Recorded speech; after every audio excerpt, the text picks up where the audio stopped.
for me, it was a challenge, and I love a challenge. And of course, we do that as actors. We practice what the scene will be in our minds without ever moving out of the chair. On screen, Karen Grassle played the perfect mother. Off-screen, she was fighting battles that changed her already complicated life forever. While fans watched the Ingalls mom finding new ways to survive every episode with her family, Karen's life imploded behind the scenes, leaving scars that just never healed. Allegedly, these struggles culminated in friction with a co-star, Michael Landon. What exactly happened to her behind the cameras? Why did Karen keep it quiet until she turned 84? Join us as we discuss Karen's revelation about Michael Landon, the woman behind America's favorite mother. Karen Grassle pushed American television into a new era as Caroline Ingalls. She was the soul and heartbeat of the Ingalls family, lending a helping hand to her husband without compromising on their children's discipline. In what seemed like the first time, 70s Hollywood got a glimpse of what complete motherhood looked like. But after decades of dazzling the silver screen with an evergreen performance, she revealed that things were not exactly as perfect as they seemed. Perfection ended on the screens, and the real battles happened behind the cameras. Yet fans never felt the shockwave reverberating into the show. How was she able to keep it all away from the fans? Was it something in her past that held her together, even when she should have been broken? While answers to the questions remain scant, it only makes sense to see the past that shaped her will. Born February 25, 1942 in California, she moved with her family to Ventura when she turned 5. While 70s and 80s Hollywood fans will always know her as Caroline Ingalls, her journey into Hollywood started well before that. At first, she attended dance and acting schools, making a decision on where her gifts would best serve her. But while she made that decision, she needed more options, and she had parents who gave her that. By the mid-60s, she had graduated with a bachelor's degree in English and dramatic arts. Talk about a planned pathway to television stardom. However, it did not come easily. She paid her dues, surviving auditions, failing, and learning to never give up. But before her success in the mainstream with NBC's Little House on the Prairie, she was once herded in with the cattle calls. Like every Hollywood rookie, brimming with talent, she tried out for numerous roles, just fresh out of the London Academy of Music and Dramatic Art. As expected, she fell short numerous times. Whether she was too tall for a role or too short, or spoke a little too fast, there were just a plethora of reasons to never get a role. Then came Broadway in 1968, and everything changed. She featured in Gingham Dog and then Butterflies Are Free in 1972, positioning herself for a bigger acting career in cinema. And right from the start, she just somehow always found a way to survive and thrive in the harshest conditions. But her Broadway success was only half the story. First impressions. While Karen pulled up some serious trees working as a stage actress in New York, she always wanted a shot at the cinema. Being on the silver screen was every actor's dream, and she was no different. Audition after audition, she finally caught the attention she had always wanted. Hollywood bigwigs saw her audition as Caroline Ingalls, alongside Michael Landon, who played Charles Ingalls. Although she had never met the man before the audition, she was smitten with him. Karen claimed he was handsome, charismatic, and rather sensitive to the roles they play together as a couple. Although she had seen him on the hit show, Bonanza, she had never met him one-on-one before the audition for Little House on the Prairie. Their chemistry was undeniable, and fans believed they could actually have passed for a real-life couple. For Karen, it all felt like a lucid dream. having a role on television as the wife of this handsome man, and finally achieving her dream of being on the screens. But there was one pitfall. It is rarely news that the 70s Hollywood industry was a male-centered institution. The top male actors made the most money. They had more creative alliances and basically had the industry in a chokehold. However, Karen, even at the time, had never been the type to shy away from the impossible. In fact, she lived for it. For context, Michael wasn't just playing a lead role as the reckless Charles Ingalls, he was the major creative force behind the show. Obviously, that meant he had a say in everything, including casting, salaries, and the character dynamics. Karen watched him dazzle the crew and the other directors with his ideas on driving the story forward. For her, it was safe to think that she had just met an experienced television thespian. But aside from his obvious talents, Karen suspected something else. She believed he was crazy about control. Unlike most actresses who just simply wanted to be accepted into this male-controlled environment and be grateful for it, Karen was different. She believed in her talents and often pointed to the years of experience she had garnered as a stage actress on Broadway and her stints as a Shakespeare lead actress. To her, she wasn't stepping into Landon's world as another choir girl sucking up to the preacher.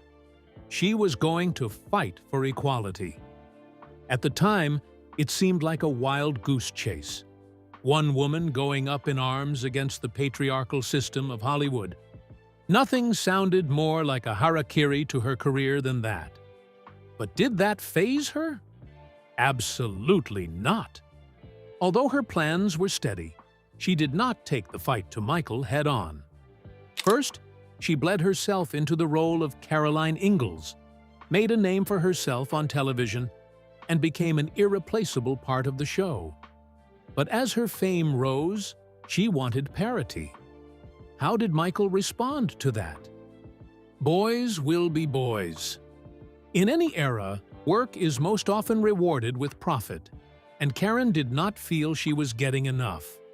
For context, the show was ranked as the 13th most-watched show in the overall weekly Nielsen ratings for the 1975 season. It is an open secret that numbers like that in Hollywood are worth their weight in gold, and Karen knew it too. However, her modest background and Broadway experience played a part in their initial contract negotiation, almost tying her to a relatively meager sum. Although it wasn't too uncommon for female actors to be paid considerably less than men in the 70s, the disparity had her scratching her head. It was not a loss she could bear after the first season. At that point, she had two choices: convince Michael that she deserved a raise or strong-arm him into giving her one. But it's the 70s. Could she really force any director into giving her extra pay? Absolutely not. But even though she wanted more, she wasn't naive with her decisions. She knew how hard she worked to land an audition, let alone a role in the booming series. So, she waited, locking in deeper into the first season, and endearing herself to the fans with more than the usual Hollywood mom performances. Michael had smartly created a story that depicted his character as a regular young man of the 70s. Raging hormones, quick impulses, a kitchen sink approach to investments, and reckless decision-making. But to land the story and create a balance, he wrote Karen's character differently. She was the voice of reason, who tried often but failed to stop her husband from making poor decisions. And in the event that he does, she never quits on him or the kids. Instead, she picks up the slack and has the family running again. It was almost like she got a bit of a 70s male part written into her character as the leader of the home, and most fans admit she was great at it. Speaking of fans' reviews, it wasn't long before she realized her worth with the viewers. Although Michael drove the action of the story home, her role was to create a perfect foil that changed the 70s homes in America. She was an emotional point that kept fans invested in the plot or the show at all. At the time, it was almost new, seeing a show where the husband and the wife had near equal say in how the home was run. Charles Ingalls wasn't making all the decisions. Sometimes he lets his wife handle their business and their money. But here is the real kicker. If Michael really wrote the story to introduce a new age couple to the American public, where the pair had nearly the same control of the home, why wasn't it reflected in their paycheck?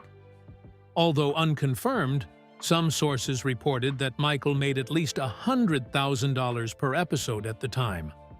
And even though she was the emotional anchor of the show, her paycheck was rumored to be significantly less than his. Will Michael ever budge to her demands? Money talks. Chaos erupts.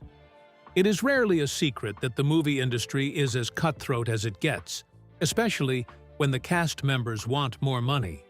Whether it was David Caruso leaving NYPD Blue in 1994 for a higher salary, or Daniel Day Kim leaving the hit show Hawaii 5-0, money had always played its part. But contract disputes go even further back into the 70s. While Karen had found ways to keep her personal struggle with the network and Michael off the screens, the tension over her demanding a higher salary slowly rose, simmering behind the scenes. Although she found a way to work with Michael, knowing full well he had a hand in her salary being withheld, she made it work on the screens. Perhaps her years of experience doing the hard grind on Broadway really did build her for that moment. After the first season, when fans finally saw how important she was to the show, only then did she really push aggressively for a raise. As a woman who worked as an actress in the 70s, she claimed that she expected the producers and Michael to have a rebuttal. And they sure did. But it wasn't just saying no now, was it? While asking for the raise did seem to infuriate the bigwigs, she believed it felt more than that. To her, they hated that she dared to act on her impulse to even ask in the first place. Michael, especially, wasn't having any of it. She claimed she wasn't even asking for much, but only a fair price for what she deserved for her starring role in the series. But not everyone saw it like that, especially not Michael. In her 2021 memoir, Bright Lights, Prairie Dust, Reflections on Life, Loss, and Love from Little House's Ma, she claimed that Michael retaliated with a vengeance she did not see coming. Although he rarely said any words to her about her demands, he decided to punish her silently. It was no surprise she could tell that she had enraged a powerful enemy by simply demanding what she believed she deserved. According to her account, he wanted to spite her, possibly making her regret her decisions. So, he doted on her repeatedly and reduced her screen time. At first, it was a simple cut from here and there. However, it soon escalated into long disappearances from an episode, only to appear near the end for a short while. Although it was silent on the silver screen, with the two always in each other's arms on the set. The war was raging on behind the scenes, and she was losing. But did she ever regret her choice to have a go at Michael and the network? Absolutely not. She stood her ground and waited for that response. But how did she cope with the silent punishment that Michael inflicted on her? And did she ever get that response? Seeing it out. Karen needed no introduction to Michael's silent punishment for her. But while she let the punishment and pain take their course, she kept the show on the road. Fans suspected nothing at all. Perhaps all those years without cinema did build her character. But Michael's silent war really did get to her. And for what seemed like the first time, Karen finally began to see that she was struggling with more than just a salary dispute. She was, in fact, in the middle of a war against a system dominated by men, and it was starting to take a toll on her personal life. She had been watching her roles reducing on screen. Whether it was a deliberate attempt at frustrating her or a creative choice, she was barely certain. However, she could always connect the dots, and they always led back to Michael.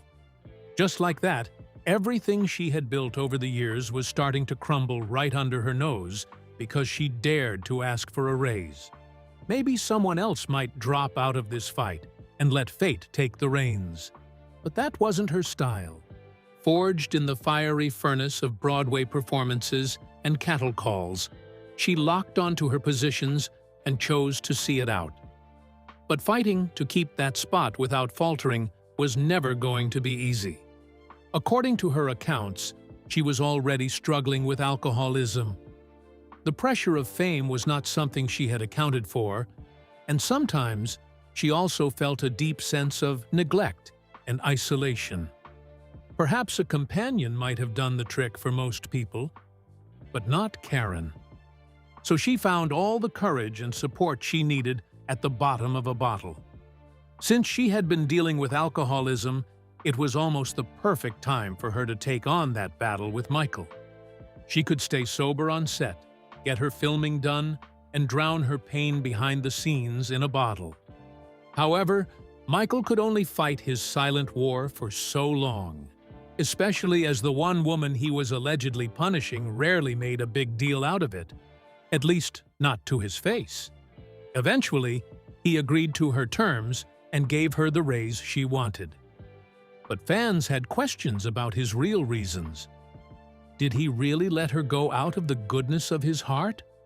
Or was he tired of fighting a woman who just wouldn't break, no matter how hard he tried? But even as the questions lingered, one thing was certain. Karen got what she wanted and revolutionized the movie industry's compensation for women. Although she did see out her plan despite Michael's alleged games, some critics find it easy to believe that theft never repaired burnt bridges behind the scenes. But at the age of 84, she finally revealed the truth about their relationship after many decades, and no one saw it coming. Shedding the Weight at 84. After the release of her book in 2021, lots of fans who had never really found out about Michael's alleged tyranny got a closer look at him from Karen's perspective. To some fans, he was no longer just the handsome Charles Ingalls, but a bully who ruled with an iron fist because he could. But fast forward to 1991, he sadly lost his life to pancreatic cancer at the age of 54. According to Karen's account, she had forgiven him even before his demise. She claimed they had repaired their relationship and became friends again. Suddenly, it seemed like he went back to being that guy who dazzled her with his first impression. But even though she did forgive him, fans figured out who he really was behind the scenes. One would imagine what else he really could have done to her after reportedly cutting her screen time when she asked for a raise. But according to Karen, it was barely a tip of what he was truly capable of. When the camera wasn't rolling, the real actions were rumored to take place in Hollywood. And the set of Little House on the Prairie was no different. In her 2021 book, she revealed that he was often bullying her on set. According to Karen, he often made condescending jokes about women. Sometimes he poked fun at women's smell after intercourse. "It was almost like I was frozen," she added. But, as a woman in the 1970s film industry, she claimed that she was so accustomed to these put-downs that it never occurred to her to have a go at him. "I kept up the professionalism. I'd be the good girl, play the part, and hope," she decided. While most fans continued to break down in tears, Karen claimed that life was rarely all gloomy for her. She had her wins, and now, especially in her early 80s, she revealed that she had found love again. In 2025, the 84-year-old revealed that she had been in Italy, somewhere close to Carrara, where Robert Grove used to stay. Robert was a man she loved at 19, but life and ambition tore them apart. She was running multiple school programs and wanted to focus on theater as much as he focused on sculpting. But then, the long-lost sweethearts seemed to have turned the charm back on.